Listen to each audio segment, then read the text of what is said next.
Welcome, everyone, to Consider the Possibilities with me, Coach Marilyn. I'm here today with Mary McShane, who knows something about health, so she has some experiences that can help us understand how to take better care of our bodies and stay in good health. So, Mary, thank you so much for being here with me today. My pleasure. Now, tell me a little bit about your specialty. My specialty is looking at the body as an electrical system in the area of pain, inflammation, and stress. And so when your body is healthy, you have two systems in particular that take care of business, if you will, in these areas. One is your detox system, and one is your... and when these systems are working well, they recognize when something enters that doesn't belong there, and they readily not only recognize it as foreign, that it doesn't belong there, but recognize how to throw it out of your body. And so really, one of the things we can do is look at our body, these two systems, like a big bucket. And we wander around the world, you know, our worlds, picking up different things that are toxic, and imagine that we're putting it in the bucket. And so air, you know, we go around, we breathe air. Maybe we were in our cars today and we have the environmental toxins that are in the air, like the car exhaust fumes, or maybe we live near to industrial areas that are spewing different toxins into the air. Well, that goes into our bucket. And then maybe we drink water, and we drink it out of these stupid little plastic containers that have plasticizers. That goes into the bucket. Maybe we drink tap water that's been fluorinated or chlorinated. That goes into our bucket. Maybe we slather things on our skin that have all kinds of toxins in them. Goes in the bucket. We eat something with herbicides and pesticides in the bucket. Well, what usually happens, Marilyn, is this. Something finally fills the bucket up and it overflows. And most of us tend to look at this last thing and we say, that's the culprit. So when it overflows, it means we have disease, we have some sort of breakdown. Is that what happens? Something happened, right? Okay. Something out of the... But that last thing in, that wasn't the culprit. It just was simply the last thing in the bucket, right? So the moral of the story is really control what you can control, because we run into plenty of things that you cannot control, right? So what you can control, you want to keep your bucket as empty as you can, so that when your body does run into stuff that it's putting into this bucket, it's got enough room in the bucket that it can handle it without overflowing. So that's kind of a simple way of looking at, you know, why do we want to control certain things? You know, people always say, you know, lifestyle changes. Well, you know, you maybe pick and choose what you want to put in this bucket and what you don't, if you keep thinking that this is a bucket kind of a theory. So you're saying that, number one, try not to put more stuff in the bucket, or as little as you can. What you can control. Right? Because some things you can't control. You do breathe the air, you know, and there are plasticizers and things, etc. And the other thing is, try to get stuff out of the bucket so that you keep more room for the new stuff that you can't do anything about. Right. So that's a simple way of looking at it, because a lot of people tend to think, oh my gosh, I mean, the body, it is a marvel. But if we can bring it down to something simple that most people understand, now they understand when you say, well, you know, I have a choice, maybe organic food or not organic food. It's very expensive. That's all very true. But that's a choice. Maybe you know your bucket is fairly empty right now, so I can take a chance, and maybe I can't afford right now to go with some expensive organic food. Maybe I can pick and choose because my bucket is fairly empty. Somebody who maybe is a cancer survivor or who is battling diseases that, in my mind, the common denominator to disease is toxicity. And so if you have a person that is toxic, polluted, and or diseased, their bucket is already very, very full. So now your choice becomes very, in my mind, very simple, because, you know, in order to get well, you've got to empty that bucket out. So what are some of the things that people do that I mean, we all know, don't eat sugar, don't eat fats, don't eat fried foods, that sort of thing. Are there some other things that maybe people aren't quite as aware of that can contribute to that bucket? Yeah, there are, and stress will contribute to it. Now, when we talk about stress, we're talking about stressors, not just stress as most people understand stress, like emotional stress. You also have environmental stressors that will affect the body, and it will affect the body as much as like a sledgehammer sometimes hitting into a body. And so, these environmental stressors, again, think of the bucket. Sometimes you can deal with it a little more than others. Sometimes you can't deal with it. Then, is my bucket full already? I might want to avoid a few things. Mm-hmm. The other thing, sometimes it's not just avoidance. Sometimes, our lifestyle is as clean as we can, reasonably make it. There are plenty of other things we can do to help detox our systems that are non-invasive. Besides the obvious diet and things like that, there are a lot of high-tech sort of things, like far-infrared saunas, for instance. Say that again, please. Far-infrared sauna. F-A-R? F-A-R, far-infrared. Okay. So far-infrared is a frequency of light that happens to be very healing to the body. And when your body is toxic, a lot of the toxins get held in the fatty tissue of your body. Well, guess what the brain is? A big old fatty tissue. Right. Yes, it is. And in toxic waste dumping grounds for women, the breast is a very big fatty tissue. For men, prostate gland. And so if you're in the presence of a far infrared frequency, it happens to shake the fatty tissue. It's a frequency that shakes toxins out of the fatty tissue. So it'll penetrate about 1 inch to 1.5 inches into your body. And contrary to what most people think, that it's the heat that's making you detox, it's not the heat at all. It's that shaking that's going on.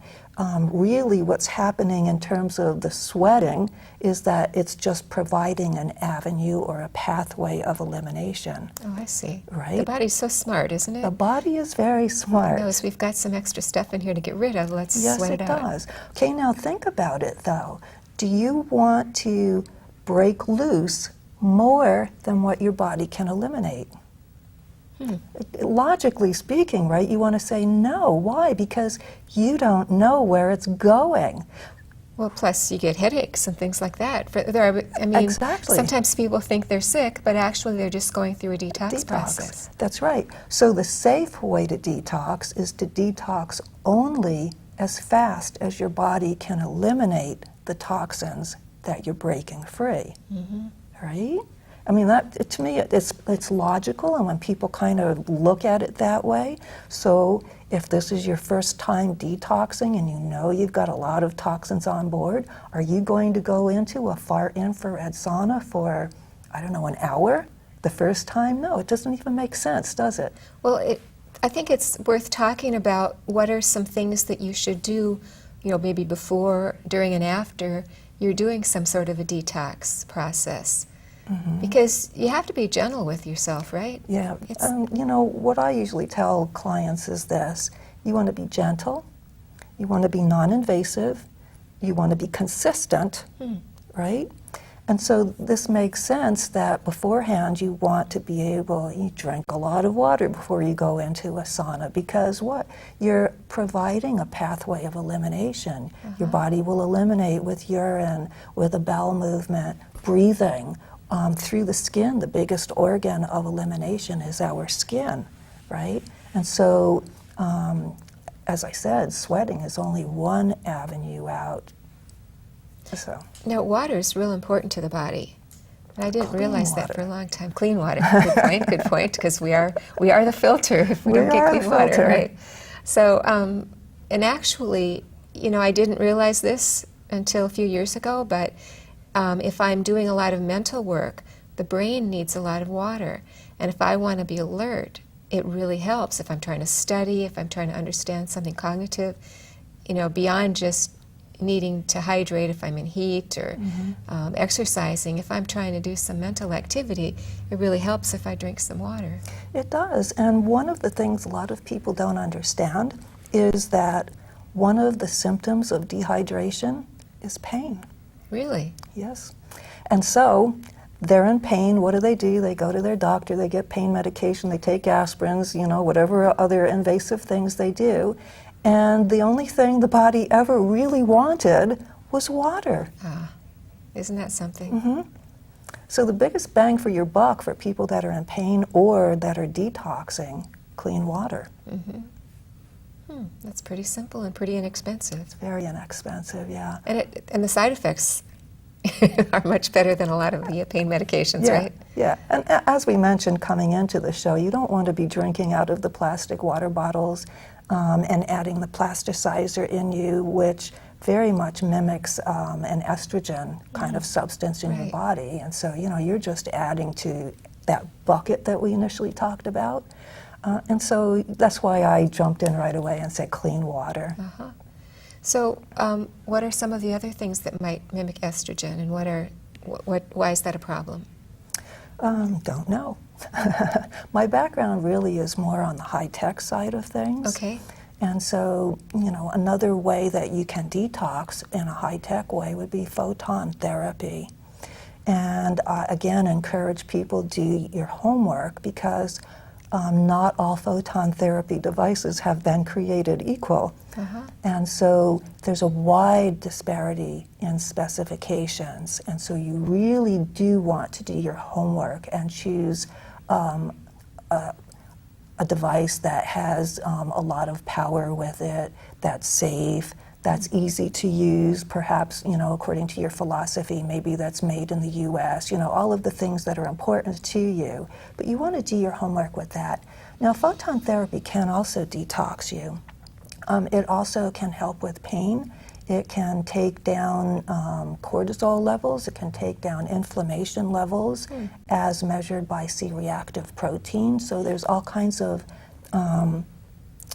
research being released now. Photon therapy has really caught the attention of a lot of researchers in the arena. One of the reasons is because it was used for so long, for so many things, and all kinds of anecdotal stories were coming back. And so, of course, science being what it is, wanted to know, gee, could this be true? And if it's true, how come is it true? And then, it has to be repeatable because it's scientific. And so a lot of these research projects are now, the data is now being produced. And it's actually quite amazing to see. Photon therapy will empower you to take control of your health in a very non-invasive and very safe way for things such as aches and pains, inflammation of your joints, cancers, headaches, cuts, abrasions, bruises, stomach aches. I mean, you can use photon therapy for just about anything. It's very safe, and then, one of the other questions that I am constantly getting is, how do you compare photon therapy to cold laser or laser? In my mind, I would say that laser, you really do have to be a little bit schooled in how to use it. You can do some damage to tissues. You can do damage to your eyesight. Photon therapy, on the other hand, you can be a complete newbie to the whole thing. There's a couple of buttons you push. You cannot damage tissue. You can have this on your body 24/7 and you will not do damage to your body. You could look directly into the LEDs, which is the business end of photon therapy, and you will not damage your eyesight. If anything, it can and may improve it. As far as detoxing goes with photon therapy, our friends, the Chinese, 3,000 years ago, you figure by now they probably have all the bugs and kinks knocked out of acupuncture. They have a lot of acupuncture points for detoxing, which you actually can put a photon therapy device on and activate those points. There are some points that our friends, the chiropractors, use all the time. In the very back, do you know where your belt is around your waist area? That's your L1, L2 area. You can put photon therapy device over that, and there's all kinds of research that shows, by the way, photon therapy will go into your body about 9 inches. Really? Yeah, the frequency is driven into your body about 9 inches. So if you have a tummy ache and you don't know whether to come at it from the back or the front, when you think 9 inches for the average person, you can pretty much take a guess and aim and not do any damage and probably be hitting whatever is wrong and doing some darn good things there. I'm going to move you here just to make sure it doesn't go in the microphone. Oh, sure, thank you. And so photon therapy for detoxing is a proven modality for detox, like I said. I see. So what happens? I mean, you have an engineering background, right? I do. So you can explain some of the details, or some of the stuff that other people wouldn't really think about. Yeah, I guess I could. Simply, depending on what modality people are in is what semantics they choose to explain photon therapy. The explanation that seems to be surfacing more and more is that there's a detox enzyme called cytochrome C. Evidently, this enzyme is turned on in the presence of the frequency associated with photon therapy. And as soon as this enzyme gets turned on, it's the enzyme that tells your body, I need to heal. My knee hurts, this enzyme gets turned. I need to heal my knee right now. And so it's actually getting into the electricity of your body, and your body is now bringing circulation in and out. So it's kind of a very non-invasive way of speaking the language that your body speaks naturally without drugs right? I see. There are also patches that are out there now that are infused with frequencies. And so you've heard of patches that you've probably seen them where people are trying to stop smoking, and they have a patch on, usually somewhere like... Careful of your microphone there. Yeah, something major, right? There's drugs in that, there's chemicals in that that are going transdermally, they're going into your body. The patches, it's a technology, not new, but newer technology called infusion technology, where quite literally frequencies are infused onto the fabric, and these little patches, they're about the size of a quarter. And so you can put them on your arm and nobody even knows they're there. Now, how does that work is really quite simple. I'm sorry if I'm yapping too much. Please, okay. I'm interested. Have you ever driven up to a car? Usually it's owned by the kids that have the pants that come down, right? And the car is literally going boom, boom, boom, boom, boom, boom, boom, right? And you drive up to the car, and the car, you almost can see it vibrating. Right. Okay, now your car comes up next to it, and what happens to your car? All of a sudden you're in your car and you feel like all of a sudden you're, right? It's called sympathetic vibration, right? So sympathetic vibration. So these patches have a frequency, a biofrequency inserted into it. For instance, the one for pain and inflammation has there are about 14 frequencies that they drive into this patch. When your body comes in the presence of it, it says, oh, by the way, if your tissue is damaged or diseased, it will not hold its natural frequency. Natural, normal, healthy frequencies are known for all tissues.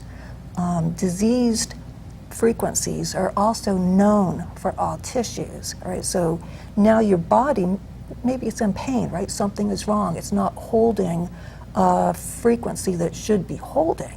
It comes in the contact of this good frequency that you have on your arm here, and it says, oh. I remember that one. Exactly, right? And so sympathetic vibration, what does it do? Just like when you got up to the car, oh, it starts vibrating. I recognize that, right? So it takes on and starts holding the healthy biofrequency. So there are plenty of high, if you want to call them high tech, high technology type things that are non-invasive, that are holistic, that talk to your body in a way that your body does understand, and it explains to your body very gently that, you know, maybe it's time to come back to the good side here, and here's what the good side is, right? So that's That the makes a story. lot of sense. That's the story, Okay. right? So you said there's photon therapy. Far infrared sauna. Okay, and there was something else. The patches that are infused with vibrations. Was there something else? Well, if you really want to get down into the mud, you also, if your body is chemically unbalanced, there's not, I mean, you really have to start there. If you're going to build a skyscraper, for instance, it's beautiful when you see this monumental structure that goes up into the air, you know, 100 stories up. But what happens if the stuff underneath isn't there? If it's sand, yeah, your building won't hold. Right? And so the same thing with your body. The best way you can build this great monumental structure is to make sure the foundation is there, which is your chemistry inside your body. And so again, I would encourage people to make sure that they are chemically balanced first, and that they're not just jumping on trends. Like right now, it's very trendy for women. Everybody is saying, you know, we're all concerned about bones. So what are you being advised to do? Take calcium. That's right. But what if you have an excess of calcium? Right. What if you're not assimilating calcium? What if you're not digesting properly? Guess where all of this excess calcium goes? Into your muscles, right? It goes, it plasters itself all kinds of places. And then you have pain because you've got these little calcium nodules inside your muscles going, Yes, but it's even more than that. It can be plastered inside of your arteries. Oh, right. And have you ever, I don't know how the water is by your house, but mineralized water, do you ever let it sit for a day, and what's on the bottom is that real hard calcium deposit, right? You don't want that in your artery. No, right? You could take a knife and scrape it. That's calcium. All right, so if it's floating around your body and it goes inside of an artery, what happens to the artery? It gets real hard, right? What happens if it attaches itself to a muscle sheath? It gets real hard. Right. Or a tendon, or, you know, whatever. So again, the moral of the story is make sure you need something before you jump on the bandwagon and say, oh, okay. I mean, it's nice for people to sell calcium if they're in the calcium selling market. Right. But if you don't need it, you could be doing some major damage to your body. Right. So how do you decide whether you're... Next question. You actually can test by 3 different ways. You either are going to test your blood, your urine, or your hair. And again, this is a personal decision. Urine and blood is going to be a snapshot. And so if you ate, for instance, something that had an awful lot of a particular mineral in it, there is a chance that it's going to show up high on a blood or urine test. Hair, on the other hand, is more of a retentive story over a very long time. And so it really is not so worried about what you ate today or yesterday as much as over a long period of time, what is your body story telling you? What are you accumulating? Exactly. And so now when you get that, and then the other thing I always advise people, look into what the results, the feedback you're getting. You want to know what report they're giving back to you. So you don't want just excess deficiencies. You also want to know excesses. You also want to know relationships of things. You want to know whether you're metabolizing fast or slow. All of this is very important when you're deciding what kind of minerals or vitamins you're going to put into your body.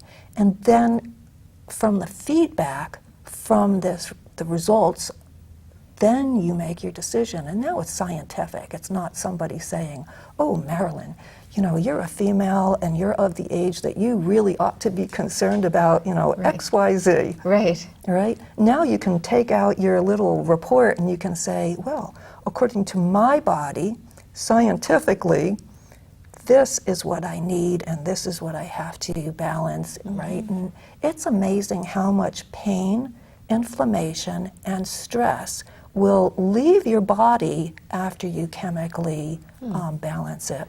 Okay. Well, this has been fascinating, and I really appreciate you sharing with us. So we've got about 1 minute left. Oh. Is there anything that you would like to say in closing? Just that our bodies are an absolute marvel the way they've been made, and the more you study the human body, the more you are in awe of it as a marvel of engineering. You know, that's all I can say. And so, like I always tell people, let's take care of what we can control. That's the big thing. There's enough that you can't control, so keep it simple. Right, right. And don't stress over Well, it. you know. Do what you can. Yeah, do what you can. And just let that be enough, because what else can you do? That's right? it. Right. And hopefully when you've done your part, you've kept that bucket empty enough that the body can deal with it. Yeah, be your body's friend. That's it. Okay.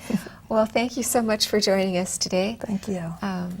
So, you know, I know we all have our habits, and we all know how we do or don't take care of our bodies. And I'll just appeal from the body side. You know, for years I was tough. You know, I was pretty macho, and I could handle anything. Right. Well, it catches up to you. You know, so if you're young, take care of this one body that you have. So this is Coach Marilyn at Consider the Possibilities. Thank you so much for joining us. See you next time.